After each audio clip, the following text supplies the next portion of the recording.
হঠাৎ করে মাইশার এমন কাজে কাব্য অবাক হয়ে হাসল। মুহূর্তের মধ্যে রাগ চলে গেল তার। তারপর হালকা হেসে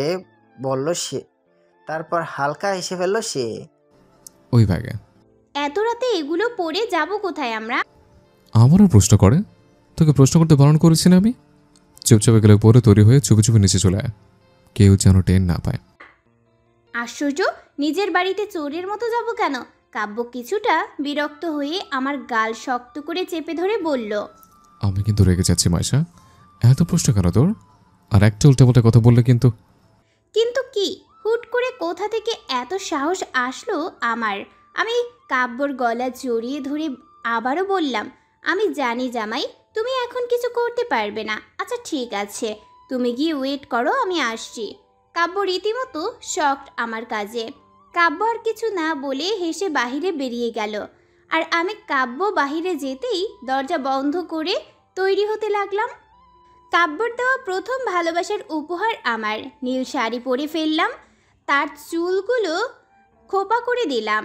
কিন্তু না, খোপায় ভালো লাগছে না, তাই চুলগুলো খুলে দিলাম। চোখে কাজল, আইলাইনার, হাতে মুঠো ভর্তি চুড়ি, হালকা মেকআপ, ঠোঁটে লিপস্টিক, ব্যাস তৈরি আমি। আয়নায় নিজেকে দেখে নিজেই এক দফা ক্রাশ খেলাম। তারপর বলে উঠলাম, উফ মাইশা, তোকে কি সুন্দর লাগছে। আমি তো প্রেমে পড়ে যাচ্ছি। এর ভিতর মোবাইলে টুং করে উঠল। বুঝতে পেরেছি কাব্য মেসেজ দিয়েছে। আমিও আর দেরি না করে ফোনটা হাতে নিয়ে চুপি চুপি রুম থেকে বেরিয়ে গেলাম। পুরো বাড়ি মনে হচ্ছে ফাঁকা, সবাই গভীর ঘুমে আসক্ত। আমিও আর কিছু না ভেবে চুপি চুপি চললাম বাহিরে। গাড়ির পাশে হেলান দিয়ে দাঁড়িয়ে আছে কাব্য। পরনে তার ব্ল্যাক শার্ট, ব্ল্যাক জিন্স, হাতে কালো ঘড়ি, চুলগুলো বরাবরের মতো সুন্দর করে সাজানো। এক হাতে মোবাইল নিয়ে মাথা নিচু করে দাঁড়িয়ে আছে সে। কারণ মাইশাকে মেসেজ দিয়েছে কতক্ষণ হয়েছে, কিন্তু এখনও আসার নাম নেই তার, আর মেসেজের রিপ্লাইও দিচ্ছে না। কাব্য একরাশ বিরক্ত নিয়ে বলল, এতক্ষণ করছে কে? এ বলে সামনে তাকাতেই অবাক কাব্য। রাতের বেলাও অসম্ভব রকম সুন্দর লাগছে মাইশাকে। খোলা চুলগুলো উড়ছে বাতাসে, আর যা আরও গভীরভাবে আকৃষ্ট করছে কাব্যকে। কাব্য কিছুক্ষণ তাকিয়ে থেকে তাড়াতাড়ি চোখ সরিয়ে ফেলল। এক প্রকার দৌড়ে এসে সামনে দাঁড়ালাম আমি কাব্যর। তারপর খুশি মনে বললাম, আমাকে কেমন লাগছে? কাব্য আমাকে কিছুক্ষণ দেখে আমার দিকে তাকিয়ে থেকে বলল, খারাপ না। কাব্যর কথা শুনে রাগ লাগলো আমার। এতক্ষণ বসে সেজে গুজে আসলাম, কোথায় সুন্দর কমেন্ট করবে তা না, কি বলল খারাপ না। আমি বলে উঠলাম, এটা একটা কথা হলো জামাই? এতক্ষণ সেজে গুজে আসলাম, কোথায় তুমি বলবে মাইশা তোকে খুব সুন্দর লাগছে, আরও কত কিছু, তা না। কি বললে তুমি? যাও, আমি যাব না তোমার সাথে। কাব্য আমার কাণ্ড দেখে হাসলো, তারপর বলল, বউ আমার রাগ করেছে বলছে। তুমি খুব পচা, কখনো আমার প্রশংসা করো না। একটা কথা বলি, তোকে সুন্দর লাগছে, এটা বলার কি আছে? তুই বুঝে নিতে পারিস না? না পারি না। আচ্ছা সরি, তোকে খুব সুন্দর লাগছে, একদম পরীর মতো লাগছে। এখন ঠিক আছে, আমরা তাহলে এখন যাই মহারানী। কাব্যর কথা শুনে হাসলাম আমি। তারপর বললাম, ঠিক আছে চলো। তারপর আর কোনো কথা বাড়িয়ে উঠে বসলাম গাড়িতে। তারপর কাব্য গাড়িতে বসে পড়ল গাড়িতে। তারপর গাড়ি চালাতে শুরু করলো তার আপন গতিতে। চারিদিকে ঢেউয়ের শব্দ, রাতের আকাশে জলজল করা চাঁদ আর তারার মিশে থাকা হাসি। গভীর রাতে পাল তোলা নৌকায় করে নদীর মাঝখানে নিয়ে আসবে কাব্য, সেটা হয়তো একদমই আমার কল্পনার বাহিরে ছিল। পুরো নৌকোটাই খুব সুন্দর করে সাজানো, চারিদিকে লাইটিং করা। এক কথায় বলতে গেলে অবিশ্বাস্যকর সুন্দর একটা জায়গা। দিনের বেলা হলে হয়তো এই সৌন্দর্যটা চোখে পড়তো না। এই মুহূর্তে সত্যি খুব ভালো লাগছে আমার। আমি জাস্ট হাঁ হয়ে পুরো জায়গার দিকে তাকিয়ে আছি। আর আমার পাশে দাঁড়িয়ে আছে কাব্য। আকাশটা খুব সুন্দর লাগছে। কিছুক্ষণ আগে কাব্য গাড়ি থামিয়ে আমার হাত ধরে এই নদীর কিনারা নিয়ে আসলো। চারিদিকে শুধু অন্ধকার। বিষয়টা খুব ভালো লাগেনি আমার। তাই আমি কাব্যকে বললাম, এটা কোথায় নিয়ে এসেছো তুমি? অন্ধকার ছাড়া আর তো কিছু দেখতে পারছি না। কাব্য হেসে বলল, ওয়েট। এই বলে হাতে দুবার তালি দিতেই সাথে সাথে পুরো জায়গাটা আলোয় ভরে গেল। আমি শুধু হাঁ হয়ে তাকিয়েছিলাম। এমন সময় কাব্য আমার চোখে তার হাত দিয়ে চেপে ধরে বলল। চল। আমি কাব্যর কাছে অবাক হলাম, তারপরেও কিছু না বলেই চুপচাপ সামনে হাঁটতে লাগলাম। কিছু দূর যেতেই কাব্য আমার চোখ খুলে ফেলল। সামনে তাকাতেই আমি জাস্ট হাঁ হয়ে তাকিয়েছিলাম, কারণ আমার চোখের সামনে ছিল একটা পাল তোলা নৌকা, খুব সুন্দর লাইটিং আর ফুল দিয়ে সাজানো। এক মুহূর্তের জন্য হলেও এই মুহূর্তকে নিজেকে খুব সুখী মানুষ বলে মনে হচ্ছে আমার। কাব্য আমার জন্য এত কিছু করেছে। হঠাৎ কাব্য বলে উঠল, কি হলো? এখানে দাঁড়িয়ে থাকবে নাকি যাবে? আমি কাব্যর দিকে তাকিয়ে শুধু মাথা নাড়ালাম। তারপর খুশি মনে কাব্যর হাত ধরে উঠলাম নৌকায়। আমরা উঠতেই নৌকা চলতে শুরু করলো। মানে হঠাৎই কাব্য আমার সামনে একটা লাভের চকলেট কেক নিয়ে আসলো, আর চকলেট কেকের উপর লেখা আই লাভ ইউ মাইশা। আমি শুধু অবাক হচ্ছি কাব্যর এসব কাজ দেখে। আচমকা কাব্য এক গুচ্ছ লাল গোলাপ হাতে নিয়ে বসে পড়ল। তারপর বলল, I love you Maisha, do you love me? কাব্যর কাজ দেখে মুচকি হাসলাম আমি। তারপর খুশি মনে কাব্যর কাছ থেকে গোলাপগুলো হাতে নিয়ে বললাম, আই লাভ ইউ টু। আমার কথা কাব্য খুশি হয়ে উঠে দাঁড়ালো। তারপর মাইশা কাব্যকে একে অপরকে খুব গভীরভাবে শক্ত করে জড়িয়ে ধরল। এমন সময় কাব্য আমার কানে কানে বলল, কখনো ছেড়ে যাস না, তাহলে যে আমি পাগল হয়ে যাব। আমি তোকে আমার মৃত্যু পর্যন্ত সাথে নিয়ে বাঁচতে চাই। বিনিময়ে আমি কিছু বললাম না, শুধু শক্ত করে জড়িয়ে ধরলাম কাব্যকে। হয়তো এতেই কাব্য তার প্রশ্নের উত্তর পেয়ে গেছে। বেশ কিছুক্ষণ পর আমরা একে অপরকে ছেড়ে দিলাম। তারপর দুজনে একসাথে কেক কেটে সেলিব্রেট করলাম। আমার লাইফে শ্রেষ্ঠ একটা দিন হয়ে থাকবে আজকের দিনটা। তারপর আমরা নৌকার এক কিনারায় বসে পড়লাম, আর তার সাথে নৌকায় বসে নদীর ঢেউয়ের আওয়াজের সাথে রাতের আকাশের চাঁদটাকে খুব সুন্দর করে দেখতে লাগলাম। অসম্ভব রকম ভালো লাগছে। কাব্য আমায় খুব শক্ত করে জড়িয়ে ধরলো তার বুকের মাঝে। আমিও খুব খুশি, কারণ আমিও যে খুব ভালোবাসি কাব্যকে। আমি কাব্যর গালে একটা চুমু দিয়ে বললাম, থ্যাংক ইউ জামাই, আমায় এত সুন্দর একটা রাত উপহার দেওয়ার জন্য। আর আমি তোমায় এত এত ভালোবাসি। এই বলে কাব্যকে খুব শক্ত করে জড়িয়ে ধরলাম আমি। কাব্য খুব খুশি মাইশার কাজে। তার সেই ইচ্ছে, স্বপ্ন, ভালোবাসা সব আজ সত্যি হয়ে গেছে। কাব্য মাইশার কপালে একটা চুমু দিয়ে জড়িয়ে ধরল মাইশাকে।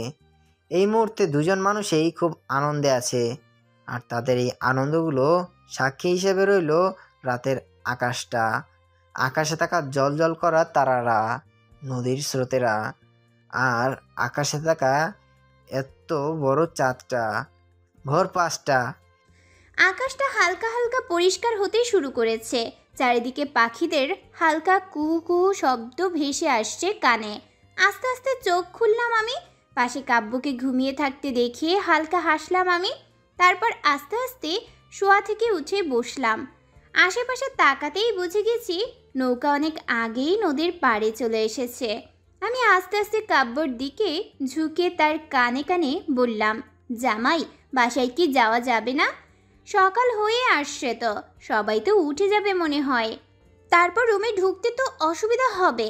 আমার কথায় হকচকিয়ে উঠল কাব্য। তাড়াতাড়ি শোয়া থেকে উঠে বসলো, তারপর বলে উঠল, ঠিক বলেছিস, আমার তো এটা মাথায় আসেনি। তারপর আমরা তাড়াতাড়ি করে নৌকা থেকে নেমে পড়লাম। কাব্য মাঝিকে কিছু টাকা দিল, আর সাথে আরও অনেক কিছু বলল। তারপর আমরা তাড়াতাড়ি করে চললাম গাড়ির কাছে। তারপর আমরা দ্রুত গতিতে গাড়িতে করে বসে পড়লাম, আর কাব্য তাড়াতাড়ি করে গাড়ি চালাতে শুরু করলো। এত ভোরে পুরো রাস্তাই ফাঁকা, খুব একটা খারাপ লাগছে না। ধীরে ধীরে পুরো রাস্তা পরিষ্কার হতে শুরু করলো। বাইরে তাকিয়ে থাকতে থাকতে কখন যে ঘুমিয়ে পড়লাম বুঝতেই পারিনি। এদিকে কাব্য মাইশার কাজ দেখে হাসলো। তারপর মাইশাকে কাছে এনে নিজের বুকের সাথে মিশিয়ে নিল। মাইশাও কাব্যকে আষ্টে পৃষ্ঠে জড়িয়ে ধরে আরাম করে ঘুমিয়ে পড়ল। আর রাস্তা ফাঁকা থাকায় কোনো অসুবিধাই হচ্ছে না কাব্যের। কাব্য খুশি মনে ড্রাইভ করছে। বেশ কিছুক্ষণ পর কাব্য এসে গাড়ি থামালো তাদের বাড়ির সামনে। তারপর গাড়ি থেকে নেমে মাইশাকে না ডেকে কোলে তুলে নিয়ে হাঁটা শুরু করলো কাব্য। আস্তে আস্তে দরজা খুললো কাব্য। তারপর চুপি চুপি মাইশাকে কোলে নিয়েই চলে গেল উপরে। তারপর রুমে ঢুকে দরজা বন্ধ করে দিয়ে বিছানায় শুয়ে দিল কাব্য মাইশাকে। তারপর মাইশার কপালে ছোট্ট একটা চুমু দিয়ে বলল, আমার মায়াবতী। এই বলে সেও মুচকি এসে মাইশাকে জড়িয়ে ধরে ঘুমিয়ে পড়ল। সকাল 10টা। সকালে সূর্যের ফুরফুরে আলোতে ঘুম ভাঙলো আমার। রোদ্দুরে ভরে গেছে চারপাশ। মিটমিট করে চোখ খুলে তাকালাম আমি। নিজেকে রুমের ভিতর থেকে অবাক হলাম আমি। আমি তো গাড়িতে ছিলাম, রুমে কখন আসলাম? হয়তো কাব্য নিয়ে এসেছে। হঠাৎই চোখ গেল কাব্যর ঘুমান্ত মুখের দিকে। অসম্ভব রকম সুন্দর লাগছে কাব্যকে। কালকে রাতের কথা মনে পড়তে আরও ভালো লাগলো খুব। আমি কাব্যর বুকের ওপর মাথা দিয়ে কাব্যকে জড়িয়ে ধরে বললাম, থ্যাংক ইউ মাই জামাই, আমাকে এত ভালোবাসার জন্য। সারা জীবন এইভাবেই ভালোবাসবে আমায়। জানি কাব্য শুনতে পায়নি, তারপর বলতে ভালো লাগলো। কিছুক্ষণ পর তাড়াতাড়ি করে উঠে যেতে নিলে কাব্য জড়িয়ে ধরলো আমায়। তার কাজে অবাক আমি। ঘুম ভেঙে গেছে নাকি? আমার কথা শুনে কাব্য বলে উঠল, ঘুম তো অনেক আগে ভেঙে গেছে। তুমি কি আমার সব কথা শুনেছ? শুনেছে, আর কথা দিচ্ছে সারা জীবন এইভাবেই ভালোবাসবো তোকে। বুঝতে পারছি। এখন সরো, উঠতে হবে, এমনিতেই অনেক দেরি হয়ে গেছে। না, আগে আমার একটা জিনিস চাই। এখন?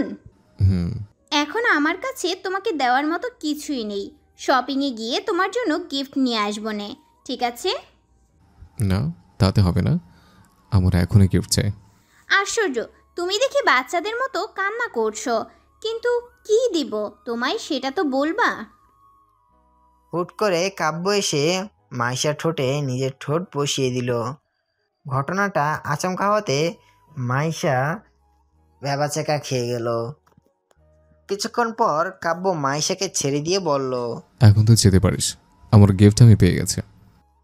কাব্যের এমন কথা শুনে মাইশা বলে উঠল, তুমি এই গিফটের কথা বলেছ? এটা তো বললেই হতো। এই বলে মাইশা নিজেই কাব্যের ঠোঁটে নিজের ঠোঁট বসিয়ে দিয়ে কাব্যকে কিস করতে লাগলো। বেশ কিছুক্ষণ পর মাইশা কাব্যকে ছেড়ে দিল। তারপর বিছানা থেকে উঠে সোজা ওয়াশরুমে। আর এদিকে কাব্য মাইশার কাজে হা হয়ে তাকিয়ে রইল। তার যেন বিশ্বাসই হচ্ছে না মাইশা তাকে নিজ ইচ্ছে কিস করলো। জাস্ট হা হয়ে আছে কাব্য। এখনো শখ সে মাইশার কাজে। দুপুর 2টো। কাব্যের অফিসের সামনে দাঁড়িয়ে আছি আমি। কাব্য ফোন করে বলেছিল তার জন্য খাবার নিয়ে আসতে, তাই আমিও নিয়ে এসেছি। ভেতরে ঢুকতে ভয় হচ্ছে ভীষণ। তারপরেও এক দীর্ঘশ্বাস ফেলে ভেতরে ঢুকলাম আমি। ধুর, যা হবে দেখা যাবে, এই ভেবে ভেতরে ঢুকে লিফটে উঠে পড়লাম। কিছুক্ষণের মধ্যে এসে পড়েছি কাব্যর রুমে। আস্তে আস্তে ভেতরে ঢুকলাম। ভিতরে ঢুকতেই দেখলাম কাব্য তার টেবিলে বসে কিছু একটা করছে। আমিও চুপি চুপি ঢুকলাম কাব্যর দিকে। উদ্দেশ্য হচ্ছে কাব্যকে চমকে দেওয়া। হাঁটতে হাঁটতে একদম কাব্যর সামনে চলে এসেছি। এমন সময় হুট করে কাব্য টান মেরে তার কোলে বসিয়ে দিল। আচমকা এমনটা হওয়াতে আমি ঘাবড়ে গেলাম। আমি ঘাবড়ে গিয়ে বললাম, এটা কি হলো? তুমি বুঝলে কিভাবে? আমি তো চুপি চুপি ঢুকেছিলাম। কাব্য হেসে বলল, তুই রুমে ঢুকেছিস আর আমি বুঝতে পারবো না? এমন সময় রুমে ঢুকলো কেউ। তাকে দেখে অবাক হলাম আমি, কারণ সামনের ব্যক্তিটি হলো সেই মেয়েটা লাবণ্য। কিন্তু এখানে কেন? স্থির দৃষ্টিতে তাকিয়ে আছি আমি, আর একটু লজ্জা মাখা মুখ নিয়ে সেই কখন কাব্যকে বলছি আমায় ছেড়ে দিতে, এই ভেবে কেউ কারো সামনে কোলে তুলে রাখে নাকি। কিন্তু কাব্যর সেদিকে কোনো খেয়াল নেই। আমি একটু নড়ে চড়ে কাব্যর কানে কানে বললাম, এসব কি হচ্ছে, ছাড়ো আমায়। ওই আপু কি মনে করছে বলো তো? যা মনে করছে করতে দে, তুই চুপ করে বস বলছে, আর একবার নড়লে তোর খবর আছে। কাব্যের ধমক শুনে মাইশা চুপ। হঠাৎই কাব্য লাবণ্যের দিকে তাকিয়ে বলে উঠল। তুই এখানে কেন? লাবণ্য কিছুক্ষণ চুপ থেকে বলে উঠল। লাবণ্যের কথা শুনে মাইশা আর কাব্য দুজনেই অবাক হলো। লাবণ্য আরও বলে উঠল। লাবণ্য আপুর কথা শুনে খারাপ লাগলো আমার। আমি কাব্যর কাছে থেকে উঠে এসে লাবণ্য আপুর হাত ধরলাম আমি। তারপর বলে উঠলাম, ইটস ওকে আপি, তুমি তোমার ভুল বুঝতে পেরেছো, এতেই চলবে আপু। আমার কথা শুনে লাবণ্য বলে উঠল। এমন সময় কাব্য এসে বলল। ঠিক আছে, তুই যখন তোর ভুল বুঝতে পেরেছিস, তাই তোর উপর কোনো রাগ নেই আমার। কাব্যের কথা শুনে হাসলো লাবণ্য, তারপর বলে উঠল।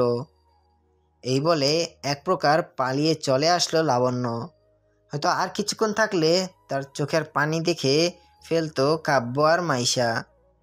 অনেক ভেবে দেখেছে, সে জোর করে কখনো কারো ভালোবাসা পাওয়া যায় না, তাই সেও আর চেষ্টা করবে না। নিজের জীবনটাকে নতুনভাবে নতুন করে সাজিয়ে নিবে। এসব ভেবে অফিস থেকে বেরিয়ে গাড়িতে বসে পড়ল লাবণ্য। শেষবারের মতো কাব্যের অফিসের দিকে তাকিয়ে চলল সে তার গন্তব্যে। মনের মাঝে রয়েছে তার নতুনভাবে নতুন করে জীবন শুরু করার পূর্ণ বাসনা। নীরবতা নিয়ে দাঁড়িয়ে আছি আমি আর কাব্য। হঠাৎই নীরবতা ভেঙে কাব্যকে বলে উঠলাম, আপুর খুব কষ্ট হচ্ছে মনে হয়, দেখেছো কিভাবে পালিয়ে গেল আমাদের সামনে থেকে। কিছু কথা বলি শোন, জীবনটা এমনই, মানুষের লাইফে থার্ড পার্সন চলে আসলে এমনই হয়। আমার মতে লাবণ্য যেটা ভেবে নিয়েছে সেটা সঠিক, কারণ দেখ, আমি তো তোকে ভালোবাসি আর তুইও আমায়, তাই ও হলো থার্ড পার্সন আমাদের লাইফের। আর তাই ওর উচিত নয় আমাদের লাইফ থেকে শুধু শুধু কষ্টে পাওয়ার। তাই ও যেটা করেছে সেটাই সঠিক। কিন্তু কোনো কিন্তু নয়, ওর লাইফেও কেউ না কেউ আছে ডার্লিং, আর সে ওর লাইফে খুব তাড়াতাড়ি চলে আসবে। আর ওর আজ যে কষ্ট হচ্ছে, কাল তা ঠিক হয়ে যাবে, সব ভুলে যাবে, সব ভুলে যাবে দেখিস। আর ওর কথা এখন ভুলে আমাদের কথা ভাব। চল, খাবারগুলো তো মনে হয় ঠান্ডা হয়ে গেছে।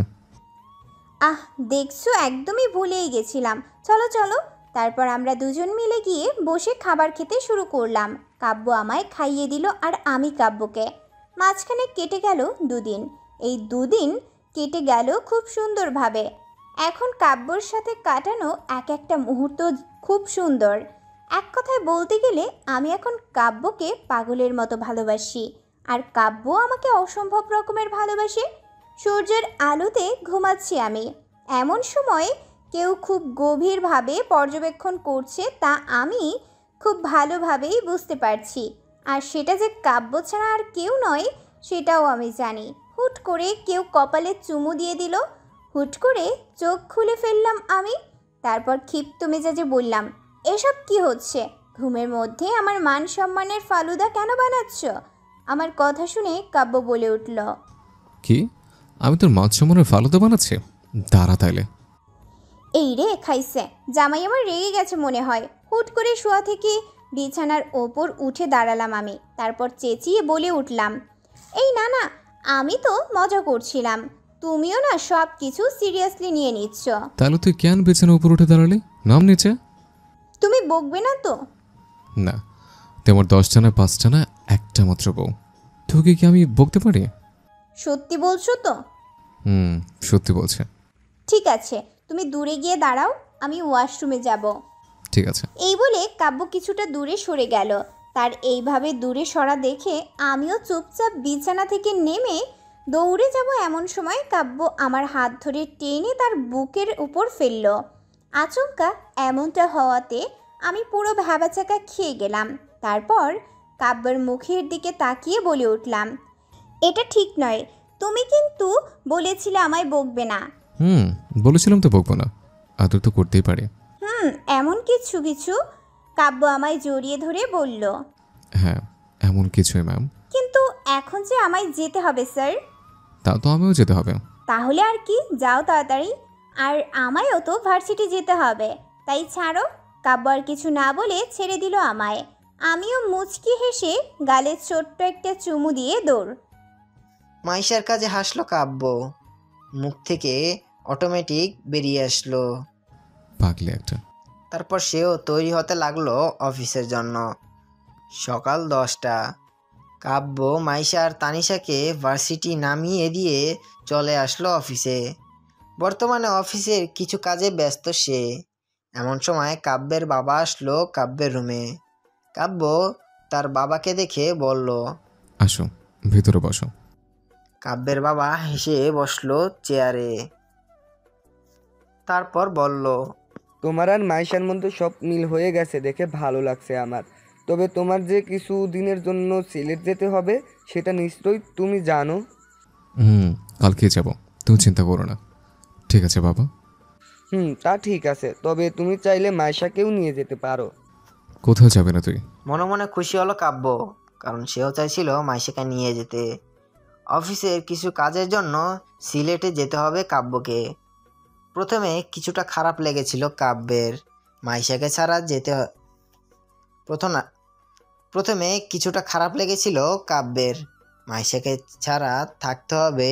কিন্তু এখন আর মন খারাপ নেই, অসম্ভব খুশি কাব্য। রাত 8টা। বিছানায় বসে আছি, এমন সময় তানিশা দৌড়ে রুমে আসলো। ওর এভাবে দৌড়ানো দেখে অবাক হয়ে বললাম আমি, কি হলো, গরুর মতো দৌড়াচ্ছিস কেন? কি? আমি গরু? তুই গরু? তোর জামাই? এই না টুকু, তোর জামাই তো আমার ভাই না, তোর হইবে কিছু একটা, সে গরু। তোর জামাই গরু? জাগে, ওসব বাদ দে। কেন এভাবে দৌড়াচ্ছিস কেন? ও হ্যাঁ, তোকে আম্মু ডাকছে। ও এই ব্যাপার, চল তাহলে। এই বলে শাড়ির কুচি ধরে আমি তানিশা নিচে চললাম। রান্নাঘরে কাজ করছিল মামুনি। আমিও গিয়ে খুশি মনে পেছন থেকে মামুনিকে জড়িয়ে ধরে বললাম, কি বলবে বলো মামুনি? চলে এসেছিস? তুমি ডাকবে আর আমি আসবো না? তা তো আমি জানি। যাক, ওসব বাদ। যার জন্য তোকে ডেকেছি তাড়াতাড়ি জামা কাপড় গুছিয়ে ফেল, তোদের কালকে যেতে হবে। কোথায় যাব? সিলেটে। কেন? কাব্যকে কিছু কাজের জন্য সিলেটে যেতে হবে, আর তুইও যাবি সাথে। আমি গিয়ে কি করব? এমন সময় তানিশা বলে উঠল, তুই গিয়ে রান্না করবি, ঘর ঝাড়ু দিবি, তারপর ভাইয়ের গা হাত পা টিপে দিবি। কি? আমি এসব করব? যেমন আমি। এমন সময় রান্নাঘরে বাইরে দাঁড়িয়ে কাব্য বলে উঠল, এখানে কি করছিস তুই? আচমকা এমনটা হওয়াতে আমি ঘাবড়ে গিয়ে বললাম, কই না তো, কিছু না।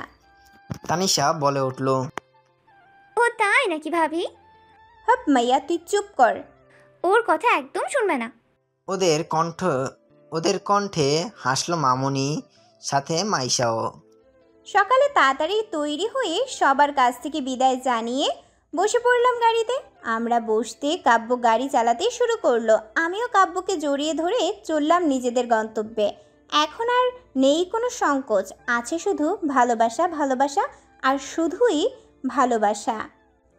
বেশ কয়েক ঘন্টা পর গাড়ি এসে থামলো একটা বড় হোটেলের সামনে। আমি আর কাব্য নেমে সোজা চলে গেলাম হোটেলে। রুমে ঢুকে কাব্য চলে গেল ওয়াশরুমে, আর আমি পুরো রুমটায় চোখ বুলাতে লাগলাম।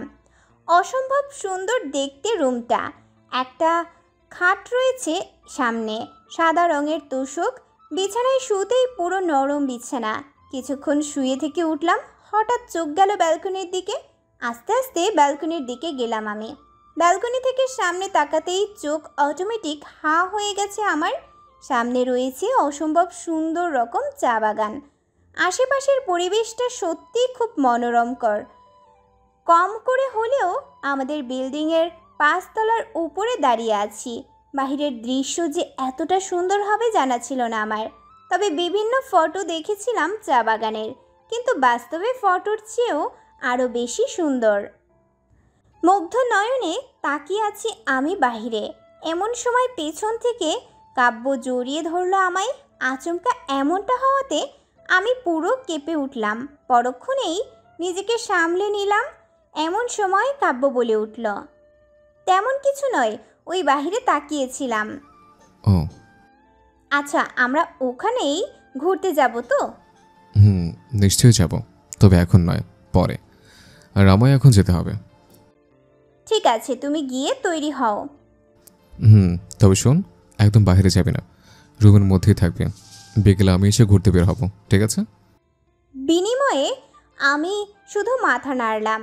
তারপর কাব্য তৈরি হয়ে চলে গেল, আর আমিও দরজা বন্ধ করে নরম বিছানায় শুয়ে ঘুম। বিকেল 5টা। আমরা বের হলাম চা বাগান দেখার উদ্দেশ্যে। ইয়া বড় বড় রাস্তা পেরিয়ে হেঁটে চলেছি আমি আর কাব্য। পাহাড়ি রাস্তাগুলোকে ঘিরে রয়েছে বিভিন্ন ধরনের গাছপালা। হঠাৎ চোখ গেল সামনে থাকা কিছু মহিলাদের দিকে। সম্ভবত তারা এখন বাড়ি ফেরার উদ্দেশ্যে রওনা দিবে। তাদের দেখে বুঝতে পেরেছি এতক্ষণ তারা চা বাগানে চা সংগ্রহের কাজ করছিল। এখন হয়তো বাড়ি ফিরবে, হয়তো আমাদের এখানে আসতে দেরি হয়ে গেছে। এটা হয়েছে শুধুমাত্র কাব্যের জন্য।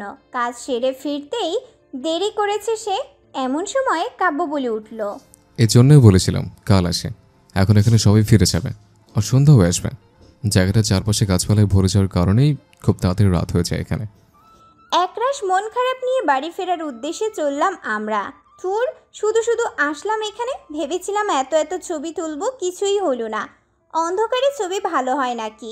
এমন সময়ে কাব্য বলে উঠল, মন খারাপ করিস না, কালকে আলো থাকতে আসবো আমরা এখানে। মন খারাপ নিয়েই বলে উঠলাম, ঠিক আছে। তারপর আর কি, আমরা আবার ব্যাক করলাম হোটেলে যাওয়ার উদ্দেশ্যে। আমাদের সাথে ছিল আমাদের হোটেলের ম্যানেজার। উনিও বলেছিল এখন না আসতে, কিন্তু আমি শুনলাম না। এখন মনে হচ্ছে না শুনে ভুলই করেছিলাম। বেশ কিছুক্ষণ পর আমরা চলে আসলাম হোটেলে।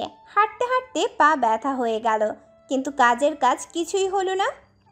একরাশ মন খারাপ নিয়ে মাইশা চলে গেল ওয়াশরুমে, আর কাব্য কিছু না ভেবে বসে পড়ল বিছানায়। রাতে শাওয়ার নিয়ে আয়নার সামনে দাঁড়িয়ে আছে মাইশা। চুল থেকে তার টপ টপ করে পানি পড়ছে। বিকেলে ঘুরোঘুরি করার জন্য প্রচুর ক্লান্ত লাগছিল মাইশার, তাই কোনো কিছু না ভেবেই শাওয়ার নিয়েছে সে। এখন ফ্রেশ লাগছে তার। এই মুহূর্তে আয়নার সামনে দাঁড়িয়ে চুল মুছতে ব্যস্ত সে। এদিকে কাব্য বিছানায় বসে একদৃষ্টিতে তাকিয়ে আছে মাইশার দিকে।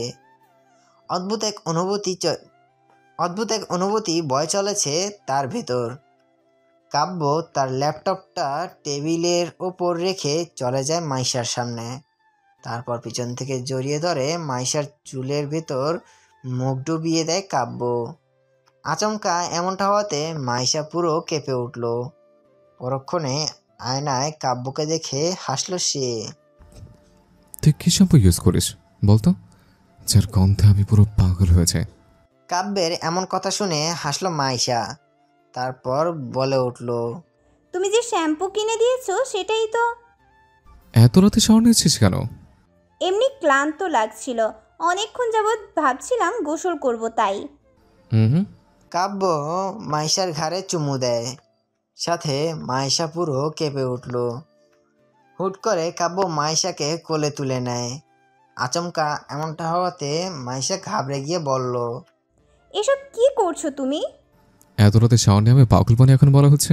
কাব্যের কথার আগামাথা কিছু না বুঝে মাইশা বলে উঠল, মানে? বোঝাচ্ছে, চল।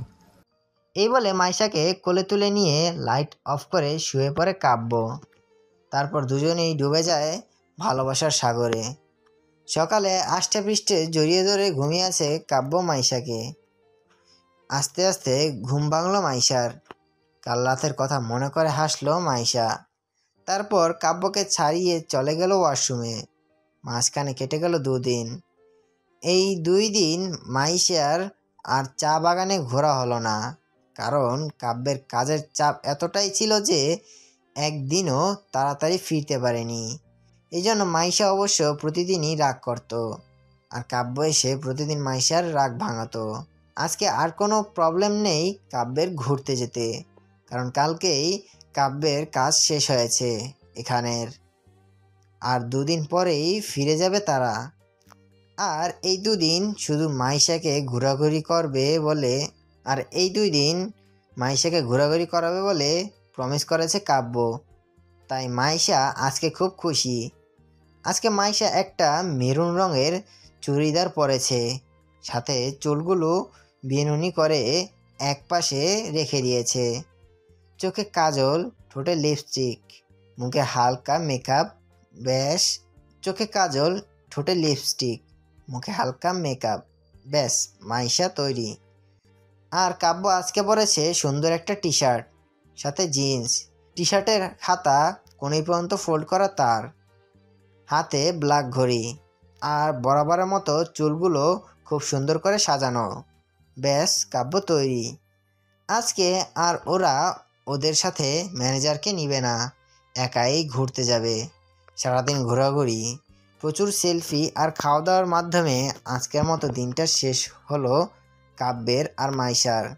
দেখতে দেখতে কেটে গেল কয়েক মাস। খুনসুটি আর ভালোবাসার মাধ্যমে কাটছে মাইশা কাব্যের জীবন।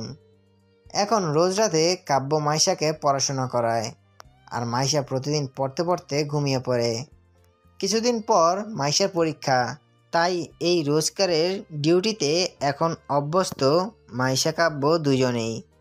আর কাব্যের মূল উদ্দেশ্য হলো মাইশাকে পড়াশোনায় ভালো রেজাল্ট করানো। এই মেয়েটা একদম পড়াশোনায় কানচোরা, তাই কাব্যই পড়াশোনার দায়িত্ব নিয়েছে। টেবিলে বসে ঝিমাচ্ছি আমি। ধুর, এই প্রতিদিন পড়াশোনা আর ভালো লাগে না আমার। এই রকম জামাই থাকতে আর কি লাগে আমার? এমন জামাই আর লাগবে না আমার। প্রতিদিন শুধু পড়ায়, ধুর, একটুও ভালোবাসে না। এই বলে ন্যাকা কান্না শুরু করে দিয়েছি আমি। এদিকে আমার কান্না শুনে কাব্য হাতের লাঠিটা নিয়ে বাড়ি মারল টেবিলের উপর। কাব্য তারপর বলে উঠল, যতই কান্না করো না কেন জানেমান, কাজ হবে না। কাব্যের বউ হয়ে যদি ভালো রেজাল্ট না করো তাহলে কি হবে তুমি ভাবতে পারছো? আমার লাগবে না তোমার বউহা, খালি বকে। তুই সত্যি আমার বউ হবি না? এই বলে কাব্য আবারও লাঠিটা নিয়ে মারল টেবিলের ওপর। সাথে সাথে আমি কেঁপে উঠলাম। তারপর বললাম, থুর পাগল জামাই, মজা বুঝে না। তোমায় ছেড়ে কোথায় যাব আমি? এই বলে ন্যাকা কান্না করতে করতে পড়াশোনা করতে লাগলাম আমি। আর কাব্য চুপ করে হাতে লাঠি নিয়ে বসে রইল। আমি খেলবো না কাকু জামাই, আর আমার একটুও ভালো লাগে না। আবার? না না, পড়ছি তো। সময় কারো জন্য থেমে থাকেনি, তেমনি মাইশা আর কাব্যের জীবনও থেমেছিল না। খুনসুটি, ভালোবাসা, হাসি কান্না মিলেমিশে জীবন চলছে তাদের। দেখতে দেখতে পুরো 4 বছর কেটে গেছে মাইশা আর কাব্যের সংসারের। এই 4 বছরে অনেক কিছু বদলে গেছে। বদলে গেছে সময়, বদলে গেছে জীবন, তার সাথে বদলে গেছে দুটো মানুষের একসাথে পথ চলার ধরন। মাইশার এখন পড়াশোনা প্রায় কমপ্লিট করে ফেলেছে। কাব্যের এভাবে রাত জেগে পড়াশোনা করানোর ফলও খুব ভালো করে পেয়েছে। মাইশা আর তানিশা দুজন একসাথেই পড়াশোনার শেষ পর্যায়ে চলে এসেছে। তবে পার্থক্য একটাই, তানিশার এখনও বিয়ে করেনি, আর মাইশা এক বাচ্চার মাও হয়ে গেছে। বিষয়টা কিছুটা মজাদার, তাই না? মাইশা আর কাব্যের একটা 2 বছরের মেয়ে আছে, যার নাম রেখেছে কাশ্মীরা। আয়নার সামনে দাঁড়িয়ে আছি আমি। মূল উদ্দেশ্য হলো তৈরি হয়ে নিচে যাওয়া। আজকে তানিশা আর দিহানের বিয়ের পাকা কথা বলবে সবাই। তানিশা আর দিহান একে অপরকে ভালোবাসে। ভার্সিটিতে ঝগড়া করতে করতে কখন যে দিহান তানিশাকে ভালোবেসে ফেলেছে তা দিহান নিজেও জানে না। আর তানিশার কথা তো বাদই দিলাম, মনু তলে তলে নিজেও যে দিহানের প্রেমে হাবুডুবু খাচ্ছিল, কিন্তু মাইয়াটা প্রকাশ করছিল না। একদিন রেস্টুরেন্টে ধরা পড়েছিল আমার আর কাব্যর সামনে। সেদিন সারাদিন শুধু তানিশা আর দিহানকে নিয়ে হাসাহাসি করছিলাম আমি। কাব্য প্রথমে একটু রেগে থাকলেও পরে মেনে নেয়। তারপর আমি আর কাব্য মিলেই ওদের কথা বাসায় বলে সব ঠিকঠাক করে দিলাম। সবাই রাজি, সাথে আমরাও খুশি। তার সাথে তানিশা আর দিহানও। দিহানের বাবাও একজন বিজনেসম্যান, আর এখন থেকে দিহানও সেই কাজে যোগ দিবে। এতদিন পড়াশোনা শেষ না করার জন্য ওদের বিয়েটা আটকে ছিল, আর এখন যখন দিহানও নিজের পায়ে দাঁড়ানোর সুযোগ পেয়েছে, সেই সুযোগে তাদের বিয়েটাও দিয়ে দিবে মামুনি আর মামু, থুকু, মাই শ্বশুর আব্বা অ্যান্ড শাশুড়ি মা। হঠাৎ আমার ভাবনায় ছেদ পড়ে পিছন থেকে জড়িয়ে ধরলো কাব্য। তারপর বলে উঠল, আমার বউটা কি করছে? কি আর করবে, তৈরি হচ্ছে। আজকে তানিশাকে দেখতে আসবে না দিহানরা, তাই একটু সাজগোজ করছি আর কি। এমন সময় কেউ হাতে তালি দিয়ে বলল, কি মজা, পাপা মাম্মামকে জড়িয়ে ধরেছে। হুট করে কাশ্মীরার মুখে এমন কথা শুনে অবাক হলো দুজনেই। একটুখানি পুচকি মাইয়া বলে কি, দেখছো মেয়েটা এখনই পেকে গেছে। এদিকে কাব্য কাশ্মীরার মুখে এমন কথা শুনে হেসে মাইশাকে ছেড়ে দিয়ে কাশ্মীরাকে কোলে তুলে নিল। তারপর বলল, একদম মায়ের মতো। কি আমার মতো হয়েছে? মোটেও না, বাবার মতো হয়েছে। এই নিয়ে শুরু হয়ে গেল আমাদের মধ্যে তর্কাতর্কি। এমন সময় হঠাৎ দরজায় নক করলো আম্মু। তারপর বলল, দিহানেরা চলে এসেছে, তাড়াতাড়ি আয় তোরা। আম্মুর কথা শুনে আমরাও আর কথা না বাড়িয়ে তাড়াতাড়ি করে নিচে চলে আসলাম। নিচে নামতেই দেখলাম সোফাতে দিহান আর দিহানের বাবা মা আর দিহানের একটা বন্ধু বসে আছে। আমি আর না দাঁড়িয়ে সোজা তানিশার রুমের দিকে পা বাড়ালাম। আর কাব্য কাশ্মীরাকে নিয়ে দিহানের কাছে যেতে লাগলো। গোলাপি রঙের একটা সুন্দর শাড়ি পরে তৈরি হয়েছে তানিশা। চুলগুলো খোলা, চোখে কাজল, সাথে হালকা মেকআপ, সব মিলিয়ে অসম্ভব সুন্দর লাগছে তাকে। আমি তানিশাকে পেছন থেকে জড়িয়ে ধরে বললাম, ওরে দোস্ত, তোকে দেখি হেব্বি লাগছে। আজকে তো মনে হয় দিহানের চোখই সরবে না। আমার কথা শুনে তানিশা লজ্জায় মাখা মুখ নিয়ে বলল, যা, তুই যে কি বলিস। সত্যি কথা বললাম, গায়ে লাগালি না। ঠিক আছে, কোনো ব্যাপার না। যখন সত্যি সত্যি এমনটা হবে তখন বুঝবি। যাকগে, এখন চল, তোকে নিতে এসেছি। এমন সময় শাশুড়ি মাও রুমে ঢুকে বললেন, হয়েছে তোদের? হয়েছে আম্মু, দেখো তানিশাকে কি সুন্দর লাগছে না। বিনিময়ে মামনি শুধু মুচকি হাসলো। আর তার এই হাসি দেখেই আমি উত্তর পেয়ে গেছি। তারপর আর কথা না বাড়িয়ে চুপচাপ তানিশাকে নিয়ে নিচে চললাম। সিঁড়ি বেয়ে নিচে নামছি আমরা। সামনের সোফাতেই দিহানরা বসে আছে, আর তার দুদিকে মামু মানে শ্বশুরাব্বা আর আমার আব্বুও। আব্বু আম্মু সকালেই এসেছিল, আর তাদের জন্য সামনে টেবিলে রাখা হয়েছে বিভিন্ন ধরনের খাবার। আমি গিয়ে তানিশাকে বসিয়ে দিলাম দিহানের সোজাসুজি সোফাতে। আঙ্কেল আন্টি তানিশাকে দেখে খুশি হলেন। তারপর ওর হাতে একটা আংটি পরিয়ে দিল। যা বলেছিলাম তাই হলো। দিহান তানিশার দিকে তাকিয়েই রয়েছে, চোখ সরাচ্ছে না। আমি তানিশার কানের দিকে ঝুঁকে বললাম, কি বলেছিলাম ননদিনী, তোমার জামাই তোমায় দেখলে আর চোখ সরাতে পারবে না। আমার কথা শুনে তানিশা এক পলক তাকালো দিহানের দিকে। দিহানের এমনভাবে তার দিকে তাকিয়ে আছে তা দেখে তাড়াতাড়ি চোখ সরিয়ে ফেললো তানিশা। এদিকে দিহানের এইভাবে তাকানো দেখে দিহানের বন্ধু রনি বলে উঠল, দোস্ত, এখন যদি এইভাবে ভাবির দিকে তাকিয়ে থাকিস তাহলে বাসার ঘরে করবি কি? হঠাৎ করে রনির এমন কথা শুনে দিহান কাশতে আরম্ভ করলো। যা দেখে তাড়াতাড়ি করে দিহানের হাতে একটা জুসের গ্লাস দিয়ে মাইশা বলল, দিহানের কথা শুনে আমি আর রনি দুজনেই হাসলাম। আমার পাশের সোফাতে কাব্য ছিল, আর কাশ্মীরা আব্বুর কোলে চুপটি করে বসে আছে। কাব্য মনে মনে হাসলো রনি, দিহান আর মাইশার কাণ্ড দেখে। খুব সুন্দরভাবেই আজকের দিনটা কেটে গেল। সব দিক বিবেচনা করে আগামী 10 দিন পর দিহান আর তানিশার বিয়ে ঠিক করা হয়েছে। আমি তো মহা খুশি। বাড়িতে বিয়ে হবে শুনলেই ভেতর থেকেই একটা আনন্দতা প্রকাশ পায়, যেমনটা এখন আমার পাচ্ছে। দেখতে দেখতে পুরো 10 দিন কেটে গেল। এই 10 দিনে পুরো ব্যস্ত ছিলাম আমরা। শপিং করা থেকে শুরু করে বাড়ির সাজানো পর্যন্ত সবই আমি, কাব্য, আপু আর রাসেল ভাইয়া মিলে করেছি। আপুরাও তানিশার বিয়ে উপলক্ষে এসেছে কাব্যদের বাসায়। আর আপু আর রাসেল ভাইয়ার একটা ছেলে সন্তান হয়েছে, যার বয়স কাশ্মীরা থেকে অল্প কয়েক মাসের বড়। ওর নাম রাখা হয়েছে সায়ান।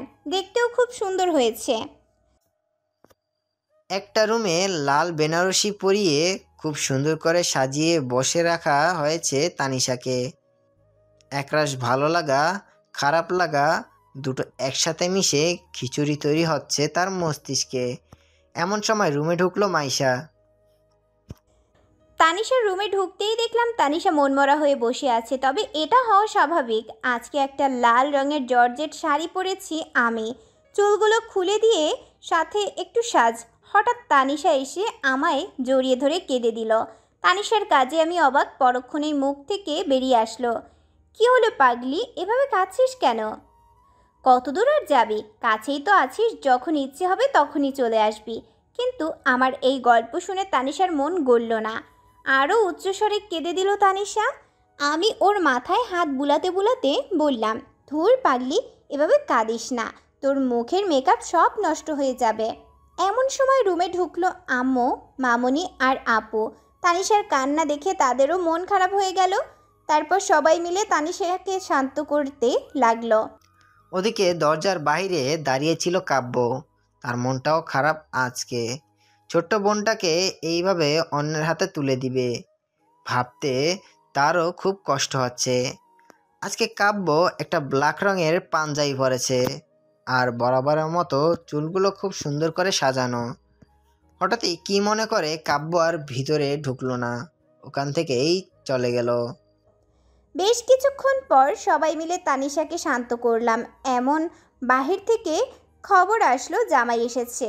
সাথে আরও উত্তেজিত হয়ে বেরিয়ে গেলাম তানিশার রুম থেকে। আর তানিশা চুপটি করে বসে রইল বিছানায়। খুব সুন্দরভাবেই তানিশার বিয়ের সব কাজ সম্পন্ন হলো। খাওয়া দাওয়া থেকে শুরু করে বিয়ে পড়ানো পর্যন্ত সবই খুব সুন্দরভাবে শেষ হলো।